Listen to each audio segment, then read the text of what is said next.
क्योंकि मैं अपने आप को सर्टिफिकेट नहीं दूंगा। इस देश में तो नेता लोग अपने आप को भारत रत्न दे देते हैं, लेकिन हम लोग आम आदमी हैं, हम लोग अपने आप को सर्टिफिकेट भी नहीं दे सकते हैं। देश आज़ाद हुआ 1947 में, मैं हज़ारों वीडियो में बोला हूँ, लेकिन देश के लोग आज भी आज़ाद नहीं हैं। फ्रांस से राफेल खरीद के आ रहा है, 36 जो है वो अपने एयरफोर्स में शामिल होंगे और 36 जो है बिहार में शराबियों को ढूंढेंगे। राफेल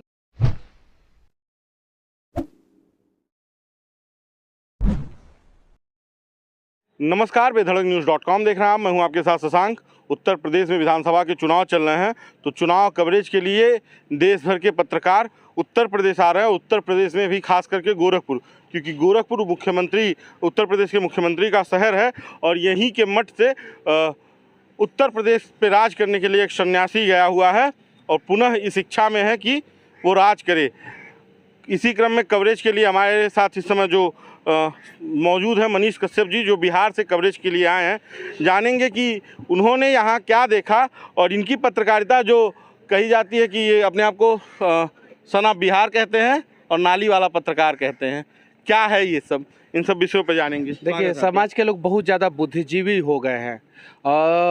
सबसे ज़्यादा गंदगी जो है वो नालों में रहता है, लेकिन उसके तरफ कोई देखना नहीं चाहता है, उसके तरफ कोई आवाज़ नहीं उठाता है। आप एक आंकड़ा उठा लीजिए किसी भी साल का, आपको पता चलेगा कि इस देश में इंफ्रास्ट्रक्चर में सबसे इम्पोर्टेंट रोल जो है ना वो ड्रेनेज सिस्टम का है। अगर अंग्रेजी में बोलते हैं ड्रेनेज सिस्टम तो लोगों को अच्छा लगता है, लेकिन वही हिंदी में बोलते हैं नाली तो लोगों को ख़राब लगता है। अगर ड्रेनेज सिस्टम जिस शहर का दुरुस्त है वो शहर आगे बढ़ता है, जिस शहर का दुरुस्त नहीं है वो शहर आगे नहीं बढ़ता है। तो मैं नालों पे वीडियो करते रहता हूँ और अक्सर जो है भ्रष्ट इंजीनियरों को रेलते रहता हूँ। उत्तर प्रदेश का आपने बात किया है, तो उत्तर प्रदेश में हम लोग चुनाव कवरेज कर रहे हैं, बहुत सारी चीज़ों को देख रहे हैं, बहुत सारी चीज़ों को दिखा रहे हैं और बहुत सारी चीज़ों पर हम लोग जुबान पे ताला लगा भी रहे हैं। चलिए, जुबान पे ताला लगाना, मैंने कहा इंजीनियरों को रेल रहा हूँ। इंजीनियर तो आप भी हैं, आपको कोई रेल रहा है कि नहीं रेल रहा नहीं, मुझे भी रेला था सब ना। मैं भी दो बार 4 बार मैं जेल गया हूँ। कश्मीर में गया हूँ, बिहार में गया हूँ, 20 बार से ज़्यादा हथकड़ी लगा है। जिसको जब जैसे मौका मिलता है वो वैसे करता है, लेकिन हाँ, मैं गलत भ्रष्ट इंजीनियरों का रेलाई करता हूँ, इसलिए कि ज़रूरी है। जिस दिन इस देश का इंफ्रास्ट्रक्चर अमेरिका जैसा हो जाएगा, देश भी अमेरिका हो जाएगा, तो पहले बेसिक इंफ्रास्ट्रक्चर को सुधारने की जरूरत है। लेकिन हमारे देश का बेसिक इंफ्रास्ट्रक्चर में इतना ज़्यादा भ्रष्टाचार है, आप सोच भी नहीं सकते हैं। हम सोचते हैं कि हम लोग जो है 10 रुपया, 20 रुपया, 50 रुपया, 100 रुपया जो घूस देते हैं वही भ्रष्टाचार है। अरे 1% भी भ्रष्टाचार वो नहीं है। जो 99% भ्रष्टाचार है वो बेसिक इंफ्रास्ट्रक्चर में है। तो बेसिक इंफ्रास्ट्रक्चर को सुधारने के लिए आपके पास नॉलेज होना चाहिए। मैं हूँ सिविल इंजीनियर, मुझे पता है ये जो कॉन्क्रीटिंग हुआ है इसके बारे में पता है, यहाँ पे जो कॉन्क्रीटिंग हुआ है वहाँ उसके बारे में पता है, जो स्टोन पिचिंग हुआ है ये उसके बारे में मुझे पता है। तो इन सब चीज़ों पर मैं आवाज़ उठाता हूं और मुझे अगर नॉलेज नहीं होता तो नहीं आवाज़ उठाता। गलती से एक सिविल इंजीनियर पहली बार पत्रकार बना है, तो इसीलिए थोड़ा सा, और ईमानदार वाला पत्रकार बना है। वो तो समाज निर्धारित करेगा ना कि मैं ईमानदार हूं कि नहीं हूं, बेईमान हूं, वो उस पर मैं छोड़ देता हूं। क्योंकि मैं अपने आप को सर्टिफिकेट नहीं दूंगा। इस देश में तो नेता लोग अपने आप को भारत रत्न दे देते हैं, लेकिन हम लोग आम आदमी हैं, हम लोग अपने आप को सर्टिफिकेट भी नहीं दे सकते हैं। चलिए, भारत रत्न नहीं, लेकिन आपने जनता का जो मन जीता है। जनता में जो आप के साथ इस तरह की घटनाएं हुई, आप जेल गए तो आक्रोश उत्पन्न हुआ। अब क्या माहौल होता है जब जनता के बीच आप जाते हैं? देखिए, मैं कभी भी चरस बेचते हुए जेल नहीं गया हूँ, हथियार बेचते हुए जेल नहीं गया हूँ, मारपीट करते हुए जेल। मैं सिर्फ और सिर्फ धारा 353 सरकारी काम में बाधा, उसी धारा का इस्तेमाल करते थे अंग्रेज। और ये सब जितनी भी IPC की धाराएं हैं वो 1862 से लेके 1890 तक लिखी गई और उसमें सुधार किया गया। उसमें ज़्यादातर सुधार जो है भारत सरकार ने नहीं किया। आज के समय में धारा 353 जो है ना, ये सभी लोगों को गुलाम बनाता है, लेकिन कोई आवाज़ नहीं उठाएगा। सब लोग बोलते हैं आज़ाद भारत के आज़ाद नागरिक है। देश आज़ाद हुआ 1947 में, मैं हज़ारों वीडियो में बोला हूँ, लेकिन देश के लोग आज भी आज़ाद नहीं हैं। आज अगर अंबानी है तो वो चाहे तो बैंक से जितना लोन लेना चाहता है ले सकता है। मैं कल देवरिया में था, एक मोची थे, उन्होंने बैंक से 10,000 रुपया लोन लिया था। 6 महीना के बाद उन्हें चुका देना पड़ा, क्योंकि बैंक ने उन्हें 6 बार टोका था इसके लिए। तो कहाँ से, आम आदमी आज़ाद नहीं है। तो इसीलिए मैं कहता हूँ कि थोड़ा सा सुधार होना चाहिए और जानकारी होना चाहिए। बेसिक चीज़ों की जानकारी नहीं है। जो संविधान की किताबें हैं ना, वो हमें जो है ना 5वां क्लास से पढ़ाया जाना चाहिए कंपलसरी। जो IPC की धाराएं हैं ना, वो हमें 5वां क्लास से पढ़ाना चाहिए कि हमारे साथ क्या गलत हो रहा है, क्या सही हो रहा है।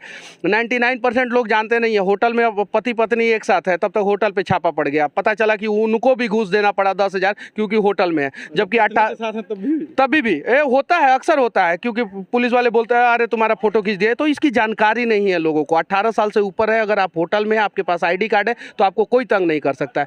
तो ये सब जानकारी जो है सरकार देना नहीं चाहता है। सरकार किस चीज़ की जानकारी देगा? शुद्ध प्लस का, जिसने यहाँ पे तिरंगा लगाया हुआ। तो ये सब बदलाव होना चाहिए, और इसके लिए जो है ना आम लोग जब साथ देंगे तभी बदलाव होगा। चलिए, एक सवाल ये है कि आप शुद्ध प्लस का जिक्र किए, बिहार में कागजी तौर पे नशाबंदी है, कितना असर है बिहार में उसका, क्योंकि आप तो ग्राउंड पे जाते रहते हैं। देखिए, मैं कल एक पेपर का कटिंग पढ़ रहा था, उसमें दिया था कि उत्तर प्रदेश में 46.37 स्विमिंग पूल जो है गुटखा खा के लोग भर देते हैं। बिहार में जो है 31.5 के आसपास स्विमिंग पूल जो है गुटखा खा के भर देते हैं। इसमें सरकार क्या करेगा? हम भी दोषी हैं, लेकिन कुछ चीज़ों पे सरकार को जिस प्रकार से लगाम लगाना चाहिए उस प्रकार से लगाम नहीं लगा पाता है। इसलिए जो है बिहार में शराबबंदी जो है सफल नहीं हो पा रहा है, और इसका मैं पुरजोर विरोध करते हैं। शराबबंदी के लिए शिक्षकों की ड्यूटी लगा दी गई, अब पढ़ाओ मत, शराबियों को ढूंढो। नहीं, आपको नहीं पता है, ऐसे फ्रांस से राफेल खरीद के आ रहा है। 36 जो है वो अपने एयरफोर्स में शामिल होंगे, और 36 जो है बिहार में शराबियों को ढूंढेंगे, राफेल। और उसमें जो है वो बाराक जो है मिसाइल सिस्टम जो है इजराइल का, वो बाराक मिसाइल सिस्टम लगेगा, और ब्रह्मोस जो है मिसाइल लगेगा, और जहां भी शराबी दिखेंगे उनके ऊपर सीधे छोड़ दिया जाएगा, और शराबी जो है खत्म हो जाएंगे। तो इस प्रकार का प्रयास बिहार में किया जा रहा है, और लगातार किया जाएगा। और ये कॉमेडी क्यों होता है? इस देश में कपिल शर्मा कॉमेडी करते हैं? नहीं, इस देश में जो है इस देश के नेता कॉमेडी करते हैं। नेताओं से ज़्यादा बड़ा कॉमेडियन कोई नहीं होता है। कांग्रेस में भी एक नेता है, लालू प्रसाद यादव भी थे। कांग्रेस में भी एक नेता है, कॉमेडी वॉमेडी करते रहते हैं। सिद्धू भी हैं, उसके बाद से लालू जी का आपने जिक्र किया। तो वो कॉमेडी इसलिए होता है कि जनता जो है उसी कॉमेडी में मस्त रहे, और शराब इसलिए पियाया जाता है कि जनता जो है शराब पी के नशा करके जो है ना वो हमेशा नशे में रहे। तो बिहार में आपको लगता है कि शराब बंद है? नहीं, शराब बंद नहीं है, वो बैकडोर से शराब मिल रहा है, होम डिलीवरी मिल रहा है। अच्छा, आप चूँकि ग्राउंड रियलिटी बहुत बेसिक तौर पे करते हैं, ज़मीन से ही आप सवालों को उठाते हैं, आपको क्या लगता है कि किन किन मुद्दों पे तत्काल सरकार को काम करना चाहिए? देखिए, शिक्षा को पूरा तरीके से बर्बाद किया गया है, उसके बाद से स्वास्थ्य को बर्बाद किया गया है। इसके लिए जो है मैं अगर वर्तमान में यहाँ पे खड़ा होकर वर्तमान सरकार को दोषी दूँ तो लोग बोलेंगे तुम दलाल हो। इसके लिए सब दोषी है। मुगल भी दोषी है इसके लिए, अंग्रेज भी दोषी है इसके लिए, कांग्रेस भी दोषी है, वामपंथी भी दोषी है, और भाजपा वाले भी दोषी है। उसको रिफॉर्म करने का कोई प्रयास नहीं कर रहा है। मैं सिविल इंजीनियर हूँ।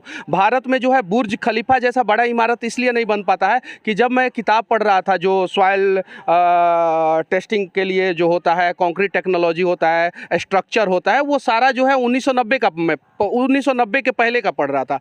उस समय स्टील का स्ट्रेंथ कुछ और था, अभी स्टील का स्ट्रेंथ कुछ और आ गया। उस समय सीमेंट का कुछ और था, अभी सीमेंट का कुछ और आ गया। मैं सिविल हूँ तो उस पर बात करूँगा।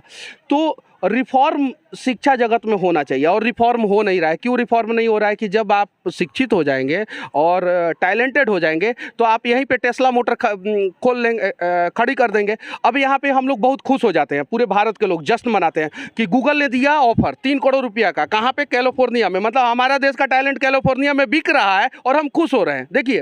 देखिए हमारी मेंटालिटी कितनी मतलब कि हाई लेवल की है। टेस्ला मोटर ने दिया ऑफर। अरे नहीं यार, जब हम अमेरिकन को यहाँ पे लेके आएंगे और 3 करोड़ में बोलेंगे तुम यहाँ पे काम करो, तब हमें खुश होना चाहिए।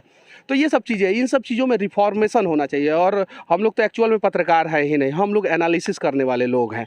और मीडिया का मैंने कुछ कोर्स किया नहीं है, मैं पढ़ते रहता हूँ, देखते रहता हूँ, इसलिए मुझे इतनी जानकारी है। चलिए, अंतिम सवाल आपसे कर लेते हैं कि आप उत्तर प्रदेश चुनाव कवरेज कर रहे हैं, आपको क्या लग रहा है कि उत्तर प्रदेश में क्या होने वाला है?